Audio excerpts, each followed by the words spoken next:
दोस्तों इस वीडियो में मैं आपको बताऊंगा ऐसी वैकेंसी के बारे में जो रेलवे में आई है। 9000 पोस्ट है। बीएससी, आईटीआई, बीटेक, ये सभी डिप्लोमा, ये सभी लोग इसको भर सकते हैं और सिर्फ आपको एक पेपर देना है और आपकी नौकरी पक्की हो जाएगी। सिर्फ एक पेपर पास करना है। एएलपी वाला सिलेबस रहेगा, सीबीटी 1 सीबीटी 2 का दोनों का इकट्ठा करके सिर्फ एक ही पेपर कर दिया है और एज भी इसमें काफ़ी रखी गई है। कोई दिक्कत नहीं होगी, बस आप इस वीडियो को देखना। सैलरी भी अच्छी है और बुक्स के बारे में भी बताऊंगा क्योंकि इसमें कंप्यूटर भी एक्स्ट्रा सब्जेक्ट आ गया है और बेसिक साइंस एंड इंजीनियरिंग भी इसमें आ गई है, तो आपको अच्छे से पढ़ना पड़ेगा। तो वीडियो को लास्ट तक जरूर देखना। जो टेक्नीशियन की 9000 लोगों की वैकेंसी आई हुई है उस बारे में, रेलवे में ये बड़ी भर्ती है। एएलपी के साथ आती थी अभी तक, पर इस बार अलग अलग निकाली हैं। टेक्नीशियन जिनका कि मेनली काम होता है सपोर्ट का काम करना, जैसे कि इसमें विभाग होते हैं बहुत सारे। कुछ ट्रैक को मेंटेन रखते हैं, कुछ ऊपर वाले तारों को, तो कुछ शेड के अंदर इंजनों को, तो कुछ शेड के अंदर डिब्बों को। इस तरह से जो ये पोस्ट निकली हैं, ये निकली हैं सिग्नल्स के लिए। किसके लिए? सिग्नल के लिए।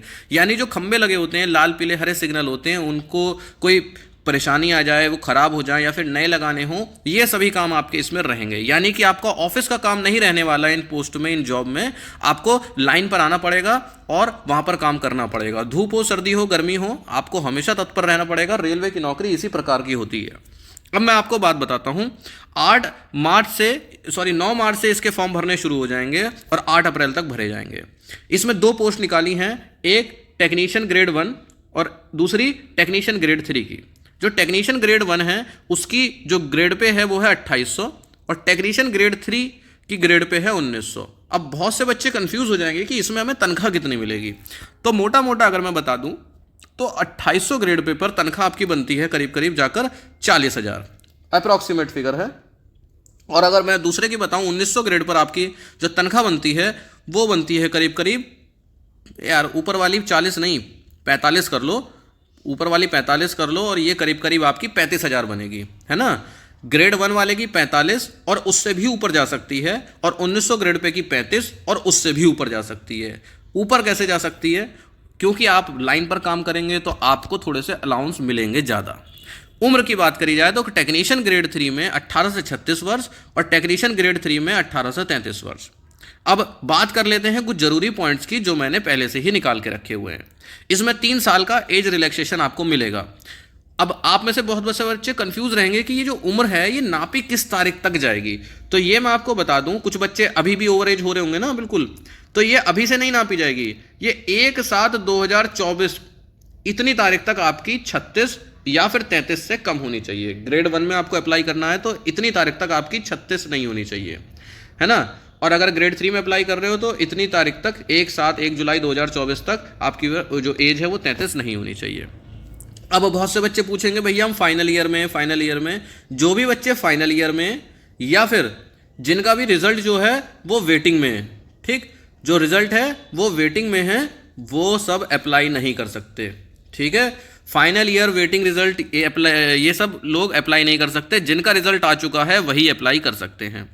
आगे बात करेंगे हम इसमें एलिजिबिलिटी की कि इसको कौन कौन भर सकता है, ठीक। उससे पहले मैं आपको एक पॉइंट और बता देता हूं। इन पोस्ट में भी भले ही इतना कठिन मेडिकल ना हो, पर इन पोस्ट में भी लेजिक सर्जरी को अलाउड नहीं किया है। अगर किसी बच्चे ने लेजिक सर्जरी करवा रखी है तो वो उसको बाहर कर देंगे। और इन्होंने देखिए कुछ चीजें बताई हैं साफ साफ कि आप जो फॉर्म भरेंगे उसको सही से भरिएगा, कुछ चीजों में चेंजेस नहीं हो सकते। आप सोचते हो कि बाद में बदल जाएगा, तो सही से भरना। एक और बहुत जरूरी चीज, इन वैकेंसी में क्या फायदा होने वाला है वो मैं आपको समझाता हूं। वो फायदा ये होने वाला है कि इसमें सिर्फ आपको एक पेपर देना है, सिर्फ सीबीटी 1, सीबीटी 2 का इस बार किस्सा ही खत्म है। सीबीटी 2 का किस्सा खत्म है। अब ये देख लीजिए, ये है यहां पर मेडिकल स्टैंडर्ड A3, B1 और B2। जैसे अलग अलग पोस्ट के लिए आपका अलग अलग स्टैंडर्ड होगा, वो पोस्ट वाइज अभी मैं आपका आगे बताऊंगा। पर आप फिलहाल यहाँ ये देख लीजिए कि A3 में 6/9 आपकी आंखें होनी चाहिए और भी कई सारी चीज़ें हैं। B1 मेडिकल में एक आंख 6/9 और एक आंख 6/12 तक चल जाएगी। B2 कैटेगरी में एक आंख 6/9, एक आंख 6/12 तक चल जाएगी, ठीक है। ये विद और विदाउट ग्लासेस हैं, यानी आप चश्मा लगाकर भी अगर आपको सही दिख रहा है तो कोई दिक्कत वाली बात नहीं है। कुल मिला के शायद ही इसमें कोई मेडिकल में कोई फेल होगा, लगभग सभी बच्चे पास हो जाएंगे। पर इन्होंने साफ साफ बता रखा है कि अगर कोई लेजिक सर्जरी या फिर किसी अन्य सर्जरी के लिए गया हुआ है यानी करवा रखी है तो वो उसको नहीं लेंगे, हम उसको पास नहीं करेंगे। अब ये तो छोटी मोटी फालतू की बातें आ गई, सब आपको जो आपको नोटिफिकेशन पढ़ना पड़ेगा भाई, है ना। ये देखिए अब इन्होंने कहा 500 रुपये फीस जमा होगी जो कि ये बाद में 400 रुपये आपको रिफंड कर देंगे। SC ST के लिए 250 रुपये होगी, ठीक है, जो कि आपको पूरे के पूरे बाद में रिफंड कर दिए जाएंगे। फॉर्म कल से भरे जाएंगे, अपने सभी डॉक्यूमेंट्स कंप्लीट रखना। अब देखिए दोस्तों, जब ALP का है और अगर आपको इसमें समझने में देखने में दिक्कत हो रही है तो मैं आपको सिंपल भाषा में बता देता हूँ। सबसे पहले आया टेक ग्रेड 1, जो ग्रेड 1 वाले टेक्नीशियन हैं उसमें क्या मांगा है, उसमें मांगा है BSc। अब BSc में सब्जेक्ट आपके पास क्या होने चाहिए, या तो आपके पास हो क्या physics, BSc in physics, BSc in electronics, ठीक है, BSc इन इलेक्ट्रॉनिक्स, या तो आपने इलेक्ट्रॉनिक्स से BSc कर रखी हो, या फिर आपने फिजिक्स से BSc कर रखी हो, या फिर इस बार कंप्यूटर साइंस वाले बच्चों को मौका मिला है, या फिर आपने CS से BSc कर रखी हो, या फिर आपने IT से BSc कर रखी हो, या फिर आपने इंस्ट्रूमेंटेशन से BSc कर रखी हो। ये ब्रांचेज अगर आपके पास BSc में थी तो आप इस पोस्ट के लिए एलिजिबल हैं। इसके अलावा डिप्लोमा, 3 साल वाला डिप्लोमा अगर आपने किया हुआ है तो भी आप इस पोस्ट के लिए एलिजिबल हैं। और तीसरी एलिजिबिलिटी है BTech यानी इंजीनियरिंग। सिर्फ इंजीनियरिंग लिख के बताया है कि अगर आप इंजीनियरिंग कर रखी है तो भी आप इस पोस्ट के लिए एलिजिबल हैं, पर डिप्लोमा और BTech में सब्जेक्ट यही होने चाहिए, आपकी ट्रेड यही होनी चाहिए, फिजिक्स, इलेक्ट्रॉनिक्स, कंप्यूटर, CS यानी IT और इंस्ट्रूमेंटेशन, ये और इनकी सब ब्रांचेस। अब बात करें टेक्नीशियन ग्रेड 3 में, वैसे तो आप इसको डिटेल में पढ़ सकते हैं, पर अगर मैं आपको शॉर्ट में बताऊं तो ITI मांगी हुई है। ग्रेड 3 में ITI और ग्रेड 1 में BSc डिप्लोमा या फिर BTech, इतनी सी बात है शॉर्ट में। अब आ जाते हैं सिलेबस पर कि भैया पेपर में क्या क्या पूछा जाएगा। तो बात करें बुक्स की तो इस बार टेक्नीशियन ग्रेड 1 में कुछ नए सब्जेक्ट्स आपके सामने आएंगे, जैसे कि कंप्यूटर बहुत ज़्यादा मार्क्स का आ रहा है, बेसिक साइंस एंड इंजीनियरिंग बहुत ज़्यादा मार्क्स की आ रही है। ये समझ लीजिए अकेले 30-30, 35-35, 20-20 नंबर के आ रहे हैं, तो इसके लिए आपको अलग से बुक लेनी है। ये है किरण पब्लिकेशन की कंप्यूटर की डेडिकेटेड बुक्स और बेसिक साइंस एंड इंजीनियरिंग की डेडिकेटेड बुक, यानी सिर्फ इसी के लिए है। बहुत सारे इसमें क्वेश्चन दे रखे हैं, टॉपिक्स दे रखे हैं, थ्योरी दे रखी हैं, क्योंकि आप इस बार कोई कमी नहीं छोड़ सकते, पेपर एक ही होगा। मैथ, रीजनिंग, साइंस के अलावा किरण पब्लिकेशन की आपको कौन सी बुक लेनी है, कंप्यूटर की और बेसिक साइंस एंड इंजीनियरिंग की। क्यों? मैथ, रीजनिंग, साइंस तो देखिए आपकी हर जगह काम आ रही है। आप रेलवे में RPF का पेपर दें, या फिर असिस्टेंट लोको पायलट का, या फिर टेक्नीशियन का, कोई से भी ग्रेड का, फर्स्ट या थर्ड दोनों में ही आ रहा है। तो तैयारी में कोई कमी नहीं छोड़नी है। बुक्स मैंने आपको बता दी, लिंक आपको डिस्क्रिप्शन में मिल जाएगा। नहीं लिंक से खरीदनी आप फ्लिपकार्ट या अमेजन पर सर्च कर लीजिए, वहाँ से भी नहीं लेनी है आप किसी दुकान से ले लीजिए। क्यों बोल रहा हूँ मैं? क्योंकि ये आपकी एक बुक हर एग्जाम में चल रही है। आप सोचते होंगे कि अरे बुक भाई साहब ये बुक आपके काम की है, मैं इसलिए आपको हर वीडियो में बताता हूँ, ठीक, और आपको फ़ायदा ही पहुँचाएगी। रेलवे का पेपर देने जा रहे हो तो पता होना चाहिए ना रेलवे में कैसे सवाल आते हैं। भाई बैंक का पेपर दोगे तो प्रीवियस ईयर के पेपर देखोगे ना, बैंक में कैसे सवाल आते हैं, कैसे पेपर आते हैं, सॉल्व करके देखोगे ना, तो वही ये बुक्स हैं। अब बात कर लें जरा से सिलेबस की। अब वो इसमें पेन भाग गया, आ गया। सिलेबस का मैं आपको शॉर्ट में बताता हूं। सबसे पहला सवाल होंगे 100 और समय होगा 90 मिनट। इतनी बात समझ में आई? क्वेश्चन 100 होंगे और टाइम होगा 90 मिनट्स का, ठीक। 1/3 की होगी नेगेटिव मार्किंग। अब टेक्नीशियन ग्रेड 1 की सुन लीजिए, इसमें आपकी आएगी क्या क्या, इसमें आपका आएगा जनरल अवेयरनेस, इसमें आपकी आएगी रीजनिंग, ठीक है, इसमें आपकी जनरल अवेयरनेस, रीजनिंग, इसमें आपकी आएगी कंप्यूटर और उसकी एप्लीकेशंस। डिटेल्ड सिलेबस यहाँ पर दिया हुआ है, मैं यहाँ पर देखिए आपके सामने आ रहा है, आप इस वीडियो को पॉज करके ना नोट कर लीजिएगा। ऐसे काम नहीं चलता कि PDF दे दो या फिर सिर्फ स्क्रीनशॉट से कोई नहीं पढ़ पाया है। मैं तो नहीं पढ़ पाया भैया।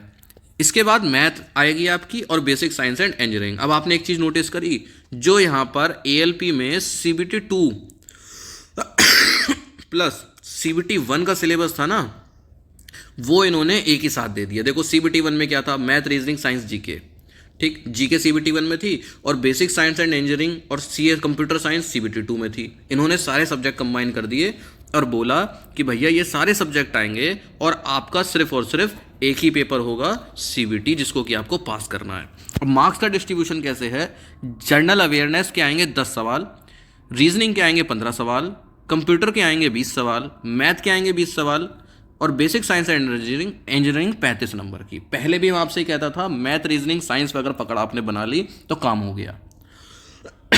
मैं आपसे ये भी कहता था कि एएलपी के सीबीटी 2 में इंजीनियरिंग ड्राइंग से ज़्यादा सवाल कंप्यूटर के आते हैं, और इस बार आप देख लो कंप्यूटर अलग से 20 नंबर का आ रहा है। तो कुल मिला के ये 100 सवाल आपको मिलेंगे जो कि 100 नंबर के होंगे, और समय इसमें आपको मिलेगा 90 मिनट का। ठीक है, यहाँ पर सारी चीज़ें दे रखी हैं, कोई दिक्कत वाली बात नहीं है। अब कुछ बच्चे कहेंगे भैया टेक्नीशियन ग्रेड 3 का भी बताओ, तो भैया ये रहा टेक्नीशियन ग्रेड 3 का। टेक्नीशियन ग्रेड 3 का वही है जो एएलपी का सीबीटी 1 है। यानी अगर आप सीबीटी 1 की तैयारी कर रहे हो एएलपी की सीरियस होकर, तो समझ लीजिए आपकी टेक्नीशियन ग्रेड 3 की तैयारी ऑटोमेटिक हो रही है। इसमें क्या क्या आएगा, मैथ आएगी, रीजनिंग आएगी, साइंस आएगी और जीके आएगी, खत्म। अब इनका भी नंबर सुन लीजिए, मैथ 25 नंबर की, रीजनिंग 25 नंबर की, साइंस जो है वो 40 नंबर की है। 25 कितने हो गए, 50, और 40 और जोड़ दो हो गए 90। यानी 100 नंबर में से 90 नंबर मैथ, रीजनिंग और साइंस से ही आ जाएंगे। बची हुई 10 नंबर जीके की है। 90 मिनट में 100 सवाल करने होंगे, 1/3 की आपकी नेगेटिव मार्किंग होगी। अब बहुत से बच्चे पूछेंगे भैया इसमें कैसे अप्लाई करना है, तो भैया अप्लाई करने के लिए कोई दिक्कत वाली बात नहीं है। सरकारी रिजल्ट साइट को सर्च करना, खोलना, और उस पर ये देखिए नंबर ऑफ पोस्ट हैं, उस पर सारे लिंक आ रहे होंगे, अप्लाई ऑनलाइन। ये मैं आपको दिखा देता हूँ। सबसे पहले अपने ब्राउज़र में जाना, कोशिश करना कि इसको आप लैपटॉप या कंप्यूटर से भरो, मोबाइल में दिक्कत हो जाती है। नेट जरा बंद था क्योंकि ऊपर से ना फिर मैसेज आते हैं, इसलिए मैंने बंद कर दिया था नेट।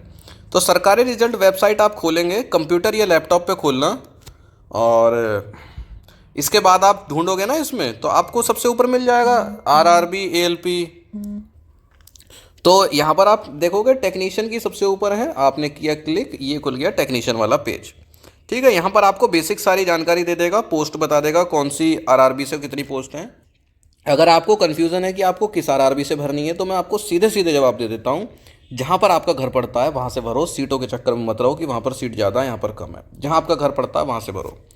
ये सभी पोस्ट के जब नीचे जाएंगे तो क्या होगा, आपको लिंक मिलेंगे, apply online, how to fill form, video देख सकते हैं आप, है ना, ये लिखा है ना हाउ टू फिल फॉर्म। अगर फॉर्म भरने में कोई कन्फ्यूज़न हो तो ये वीडियो देख लीजिए। सिलेबस आपको डाउनलोड करना हो तो यहाँ से कर लीजिए, हिंदी इंग्लिश जैसे जो मैंने नोटिफिकेशन आपको दिखाया वो करना हो आप यहाँ से कर लीजिए। फ़ोटो का साइज़ वगैरह छोटा करना है वो आप इस टूल से कर लीजिए, वरना अगर फ़ोटो को कंप्रेस करना होता है ना, थोड़ा साइज़ कम करना होता है, व्हाट्सएप पर किसी को भेजिए और उस फोटो को सेव कर लीजिए, वो कंप्रेस हो जाता है। अप्लाई ऑनलाइन पर आप क्लिक करेंगे इसके बाद, तो यहाँ से आपका अप्लाई होने लगेगा।